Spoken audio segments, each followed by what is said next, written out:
espacio de formación, la independencia de México.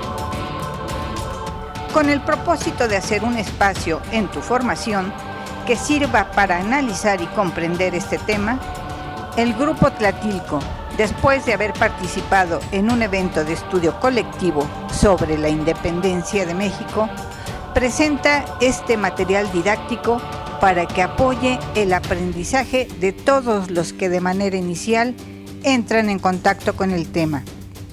Para su mejor comprensión, lo hemos dividido en los siguientes apartados.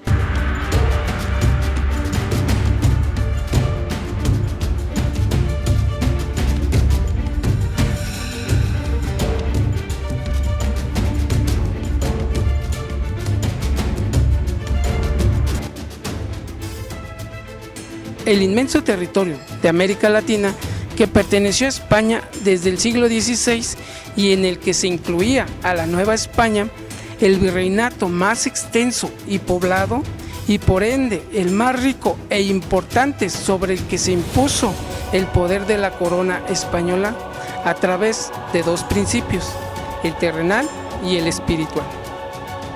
Con la caída de la Gran Tenochtitlán en 1521 y con el sometimiento de los pueblos vencidos a través del control de la tierra, arrancada a los indígenas y la explotación minera, se sentaron las estructuras económicas para el enriquecimiento de la corona española, siendo los nobles y la Iglesia Católica los principales beneficiarios. 300 años de dominación, saqueo y explotación española desembocaron en la Guerra de Independencia, pero ¿cuáles fueron las causas que originaron el movimiento de independencia en Nueva España? Las respuestas a estas preguntas son varias, internas y externas, que se conjuntaron para que brotara el movimiento. En el ámbito externo, en los 300 años de dominio español, el mundo había cambiado, tanto en lo económico como en lo ideológico. Inglaterra y Francia emergían como potencias, teniendo como base de su desarrollo económico el capitalismo, que a su vez generó la filosofía del liberalismo que promueve los derechos del hombre y el ciudadano, la libertad, la división de poderes. Este pensamiento en Europa empieza a llegar a América poco a poco. Las dos potencias, Francia e Inglaterra, se encontraban en constante guerra y España, al aliarse con Francia, provoca su propia ruina, ya que en 1805 en Trafalgar pierde su flota naval y con ello el comercio con sus colonias se ve afectado. La crisis económica y política de España es aprovechada para que Fernando VII, heredero al trono, le dé un golpe de estado a su padre Carlos IV, quien abdica con el motín de Aranjuez. En el ámbito interno, las ideas del liberalismo europeo son adoptadas por los criollos en América, ya que encajaban perfectamente con sus intereses económicos, al demandar la libertad de comercio, así como poder acceder a los altos puestos políticos, militares y eclesiásticos, los cuales estaban reservados a los peninsulares. Aunado a esto, la inmensa población de indígenas, mestizos y castas que clamaban mejores condiciones de vida, pues su situación era de enorme pobreza y marginación. Todas estas demandas se amalgamaron en un movimiento popular encabezado por los criollos. Ahora bien, lo que acelera los movimientos de independencia en América es la invasión de Napoleón Bonaparte a España, haciendo abdicar a Carlos IV y Fernando VII a la corona, para imponer en el trono a su hermano José Bonaparte, generando con ello una convulsión tanto en España como en las colonias, que detona la Guerra de Independencia. El inicio de la Guerra de Independencia. En España hay levantamientos y ante la ausencia del rey, los liberales españoles deciden trasladar esa soberanía al pueblo, creando así la primera Constitución de España, la Constitución de Cádiz. Pero en América, ante esta situación, un grupo de criollos que controlaban el Ayuntamiento de México ven la oportunidad para liberarse del yugo peninsular, destacando entre ellos Primo de Verdad, Azcárate y Melchor de Talamantes. Los nobles españoles que representaban a la Real Audiencia se anticiparon y deponen al virrey, quien es apresado y enviado a España en 1808 y se nombra nuevo virrey, Pedro Garibay y luego Francisco Lizama, arzobispo de México. Pero en 1810 son los criollos de Nueva España quienes se ponen a la cabeza del movimiento armado que inicia el 16 de septiembre. Para darnos una idea de cómo estaba conformada la sociedad en el virreinato, diremos que los peninsulares constituían el 5% de la población, los criollos 15%, los mestizos el 18% y los indígenas, que era la población más numerosa, el 60%, mientras que las castas formadas por negros y todas las mezclas solo constituían el 5%. Con esta conformación, notamos que no eran los mismos intereses de todos los grupos sociales, pero aún así se unieron para pelear en favor de la independencia.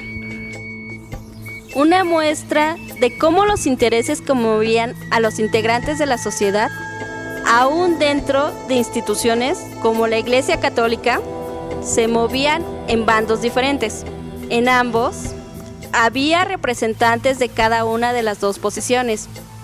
El alto clero defendía los intereses de la corona y un porcentaje importante de los sacerdotes de la estructura secular y regular apoyaban la liberación. Por este motivo, los líderes más destacados del movimiento fueron criollos como Hidalgo, Allende, Josefa Ortiz de Domínguez, Leona Vicario, etc. Mientras que el pueblo campesino fue quien aportó el grueso de los combatientes, quedando a la deriva. La visión insurgente y sus manifestaciones. Después de la ejecución de Miguel Hidalgo en Chihuahua, en julio de 1811, el movimiento sufrió una modificación importante. Recordemos que Hidalgo, en octubre de 1810, había dado la encomienda a Morelos de tomar Acapulco, por lo que desde ese mismo momento Morelos tomó acción. Por otro lado, antes de salir el ejército insurgente hacia el norte, en Saltillo, nombran a Ignacio López Rayón responsable de la plaza. Con estas dos acciones, ambos grupos de insurgentes quedan separados y distanciados, lo que provoca que, aunque tengan los mismos intereses y propósitos, las interpretaciones de cómo hacerlo se tornan diversas. Por ejemplo, López Rayón decide moverse a Zitácuaro para fortalecerse y allí darle forma seria al movimiento, instalando la Suprema Junta Nacional Gubernativa, cuya visión era ordenar y controlar las acciones del movimiento. Para ello invita a Morelos a sumarse a esta acción, quien lo hace a través de un representante. Es aquí donde aparece una diferencia en la visión independentista de ambos bandos. López Rayón partía de una independencia subordinada al monarca español, ya que consideraba que estábamos habituados a esta forma de gobierno, por lo que era la que más nos convenía. Por su parte, Morelos tenía una visión más liberal y republicana y buscaba la total independencia del país. Para 1813 se convoca por fin el Congreso Constituyente, en donde gana la postura de Morelos. Es precisamente en este lugar donde presenta el famoso documento Los Sentimientos de la Nación, documento que fija esa posición liberal y republicana del movimiento. La presión es mucha de parte de las fuerzas realistas, por lo que el Congreso se debe mover constantemente, y es hasta que en 1814 en Apatzingán se promulga la primera constitución de este país, la Constitución de Apatzingán. En noviembre de 1815, en Puebla, Morelos es apresado y fusilado en diciembre, razón por la que el movimiento disminuye su intensidad, debido a que los insurgentes se dividen y los que quedan se convierten en guerrilleros. El Imperio de Iturbide. Con la abolición de la Constitución de Cádiz, el 12 de abril de 1814, se restablece el absolutismo en España, pero solo duró 6 años, pues en 1820 el levantamiento del general Rafael del Riego restablece la Constitución de Cádiz, forzando a Fernando VII a jurarla, dando así inicio al trienio liberal, estableciendo una monarquía parlamentaria como forma de gobierno. El 1 de enero de 1820, la noticia de la restitución de la Constitución de Cádiz llega a la Nueva España, y esto, desde luego, alarmó al virrey, a los altos empleados del gobierno y al clero, pues no deseaban perder sus privilegios. Por consiguiente, simpatizantes del régimen absolutista tramaron una conspiración y comenzaron a reunirse en el oratorio de San Felipe Neri, la Profesa. Las reuniones a las que asistieron miembros de la nobleza peninsular y del alto clero fueron precedidas por el canónigo Matías de Monteagudo. El objetivo inmediato de estas reuniones fue impedir la divulgación en la Nueva España de la restitución de la Constitución de Cádiz. Al no poder ocultar la noticia, el virrey, convertido en jefe político de la Nueva España, tuvo que jurar la Constitución el 31 de mayo de 1820. El nuevo plan de los conspiradores era proclamar la independencia de la Nueva España, con la idea de establecer una monarquía absolutista gobernada por un infante de la familia real de España. Para ello, necesitaban un líder y brazo armado del grupo de conspiradores, y el personaje idóneo era el teniente coronel Agustín de Iturbide. Nombrado Iturbide comandante en jefe de los ejércitos del sur, trazó un plan de acercamiento con Vicente Guerrero para unir fuerzas, el Plan de Iguala, el 24 de febrero de 1821. Los 4 puntos principales del plan fueron: 1. Establecer la independencia de México, sostener la monarquía con Fernando VII, mantener la religión católica como la única y establecer la unión de todas las clases sociales. Posteriormente, Agustín de Iturbide y Juan O'Donoghue firman los tratados de Córdoba el 24 de agosto de 1821. En dichos tratados, México se reconoce como imperio independiente de la Española, que sería gobernado por una monarquía constitucional y moderada. El 27 de septiembre de 1821, el ejército trigarante entra a la Ciudad de México, y el 28 de septiembre los mexicanos elaboran el acta en la que México declara su independencia.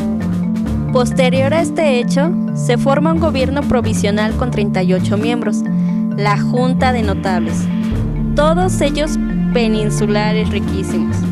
Y el 24 de febrero de 1822 se forma el primer Congreso de Diputados.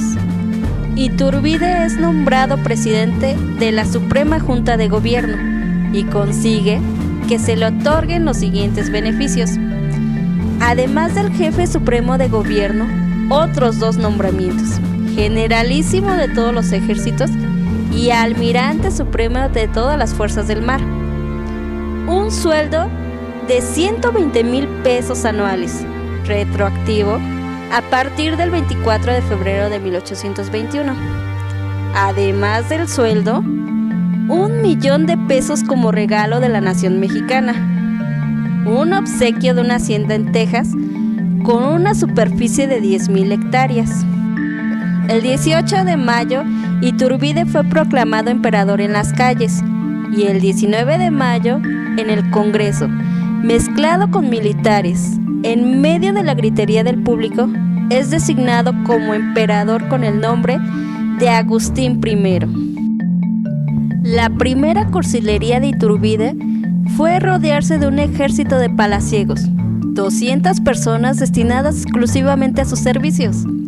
Estos excesos llevaron rápidamente a la bancarrota al gobierno, por lo que tuvo que tomar medidas de austeridad. Primero, redujo todos los sueldos y generó un descontento. Ordenó requisar el depósito de 1,297,000 pesos, producto de un fondo minero, que los principales mineros resguardaban en Perote. Ante esta situación, el general Felipe de la Garza le envió una carta para que dejase la ostentación, para que México se convirtiera en república y él en su presidente. El emperador tuvo fricciones con el Congreso y terminó por disolverlo, sustituyéndolo con una junta instituyente, integrada exclusivamente con sus amigos.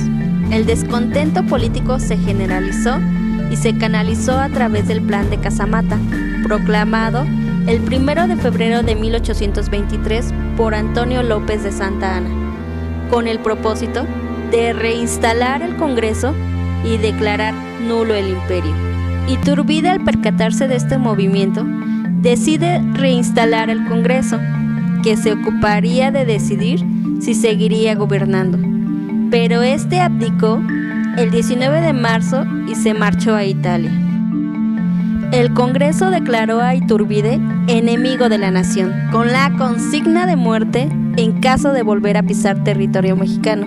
Iturbide regresó a México en 1824 y fue aprehendido en Soto la Marina, Tamaulipas, en donde fue fusilado por Felipe de la Garza.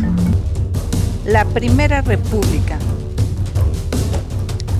El imperio frustrado de Iturbide no correspondía a los intereses de los criollos que luchaban por integrar a México a un mundo más competitivo y moderno. Al ser restaurado el Congreso y deportado Iturbide, el Congreso crea un triunvirato denominado Supremo Poder Ejecutivo, integrado por Nicolás Bravo, Guadalupe Victoria y Pedro Celestino Negrete. Además, propone un Congreso Constituyente que debía suplir al anterior. La actividad política aparece en el país utilizando como instrumento a la organización de las logias masónicas existentes en nuestro país, las cuales habían aparecido desde 1812. Para 1821 hay dos ritos masónicos importantes y opuestos: el escocés y el yorquino.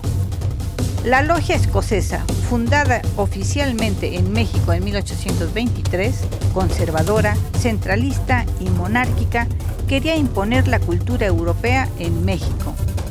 Es la organización masónica más antigua que existe en el mundo. La logia yorquina, establecida en 1825, fue de ideas progresistas, federalistas y liberales, integrada y formada predominantemente por criollos y mestizos. Obtuvo patente de los Estados Unidos a través del embajador Joel Poinsett. Ahora bien, debemos reconocer que estábamos situados entre una Nueva España que no acaba de morir y un México que no acaba de nacer. Pero la decisión republicana estaba ya tomada. El país se enfrentaba a otra decisión importante: constituirnos como federación o adoptar el centralismo. Segundo Congreso Constituyente. El 27 de octubre de 1823 se instaura un proyecto de acta constitutiva, misma que se aprobó. Su función era la de crear una nueva constitución de corte federal y republicana. Pero ya desde el 1 de julio de 1823, la Asamblea Nacional Constituyente de Guatemala, que agrupaba a 4 países, decidió separarse de México, mientras que la provincia de Chiapas se sumó a México. Ambas resoluciones fueron aceptadas por el país. La Constitución Federal de los Estados Unidos Mexicanos de 1824 entró en vigor el 4 de octubre, bajo el nombre de Constitución Federal de los Estados Unidos Mexicanos. El país quedó integrado por 19 estados, 4 territorios y el Distrito Federal. El 2 de octubre de 1824, Guadalupe Victoria fue declarado primer presidente para el periodo 1825-1829.